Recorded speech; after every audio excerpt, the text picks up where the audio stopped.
ജീവിതശൈലി രോഗികളുടെ ഭക്ഷണ പ്ലേറ്റ് എങ്ങനെ ക്രമീകരിക്കണം? ഇതൊരു സംശയം എല്ലാവരുടെയും മനസ്സിലുണ്ടാകും. കാലറീസ് ആയി മാറുന്ന ഗ്ലൂക്കോസ് അടങ്ങിയ ഭക്ഷണങ്ങളും കൊഴുപ്പടങ്ങിയ ഭക്ഷണങ്ങളും നിങ്ങൾ എത്രത്തോളം കുറവ് കഴിക്കുന്നോ അത്രയും നല്ലത്. പക്ഷേ ഗ്ലൂക്കോസ് എനർജിക്ക് വേണ്ടതാണ്. Cholesterol, sex hormone, steroid hormones ഒക്കെ ഉണ്ടാക്കാൻ ആവശ്യമുള്ളതാണ്.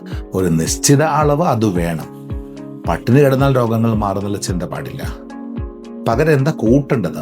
പച്ചക്കറികൾ, പഴങ്ങൾ, പയറുകൾ തുടങ്ങിയ ഗ്ലൂക്കോസും ഫാറ്റും തീരെ കുറവുള്ള ഭക്ഷണ സാധനങ്ങൾ കൂട്ടുക. മാക്സിമം മുട്ട, പാല്, ഇറച്ചി, മീനൊക്കെ ആവശ്യത്തിന് കഴിക്കുക.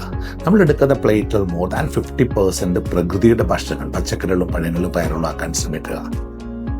ഗ്രാജ്വലി നിങ്ങളുടെ ഹെൽത്ത് മാറി വരുന്നത് നിങ്ങൾക്ക് മനസ്സിലാവും. ഇതുപോലെ ഡയറ്റ് അഡ്ജസ്റ്റ് ചെയ്യുകയാണെങ്കിൽ ഇനി നമ്മൾ അതിൻ്റെ ഒപ്പം എക്സസൈസ് ചെയ്ത് ഗ്രാജ്വലി നമ്മൾ ചെയ്യുന്ന എക്സസൈസ് ഈ ഭക്ഷണത്തിന് മുകളിലേക്ക് വരുന്നതോടുകൂടി എല്ലാ പ്രശ്നങ്ങളും സോൾവ് ആകാൻ തുടങ്ങും.